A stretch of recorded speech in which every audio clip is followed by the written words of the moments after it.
ইরানের অন্যতম প্রধান ফোর্দো পারমাণবিক স্থাপনায় যুক্তরাষ্ট্রের সামরিক বাহিনীর B-2 বোমারু বিমান ব্যবহার করে চালানো বোমা হামলায় গুরুতর ক্ষয়ক্ষতি হয়েছে বলে স্বীকার করেছেন দেশটির পররাষ্ট্রমন্ত্রী আব্বাস আরাকচি।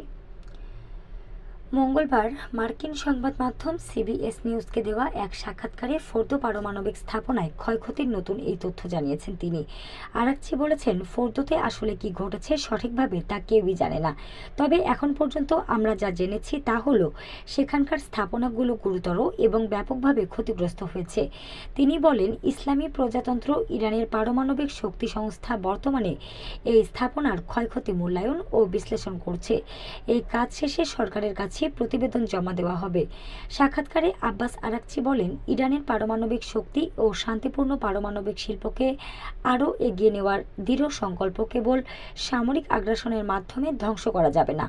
তেহরানের শীর্ষ এই কূটনীতিক বলেন, বোমা হামলার মাধ্যমে কেউ শান্তিপূর্ণ ইউরেনিয়াম সমৃদ্ধকরণের প্রযুক্তি এবং বিজ্ঞানকে ধ্বংস করতে পারে না। যুক্তরাষ্ট্র সরকারের গোপন গোয়েন্দা তথ্যের বিষয়ে অবগত অন্তত 4 কর্মকর্তার বরাত দিয়ে গত রবিবার মার্কিন সংবাদ মাধ্যম ওয়াশিংটন পোস্টের এক প্রতিবেদনে বলা হয়, ফোর্দো পারমাণবিক স্থাপনায় মার্কিন হামলায় ক্ষয়ক্ষতির মূল্যায়নকারী কর্মকর্তাদের ফোনালাপে আড়ি পেতে তথ্য সংগ্রহ করেছেন যুক্তরাষ্ট্রের গোয়েন্দারা। সেই তথ্যের ভিত্তিতে মার্কিন গোয়েন্দারা বলেছেন, যুক্তরাষ্ট্রের হামলায় তেহরানের পারমাণবিক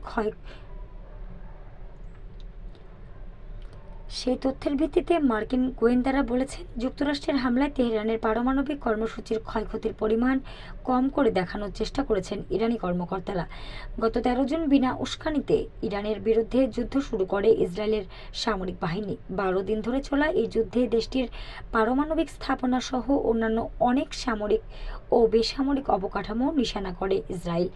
সামরিক ও গোয়েন্দা তথ্যের মাধ্যমে ইসরায়েলকে সহায়তা করে আসা যুক্তরাষ্ট্র যুদ্ধের শেষের দিকে ইরানের মধ্য এবং উত্তর মধ্যাঞ্চলে অবস্থিত 3টি পারমাণবিক স্থাপনায় B-2 বোমারু বিমান ব্যবহার হামলা চালায়।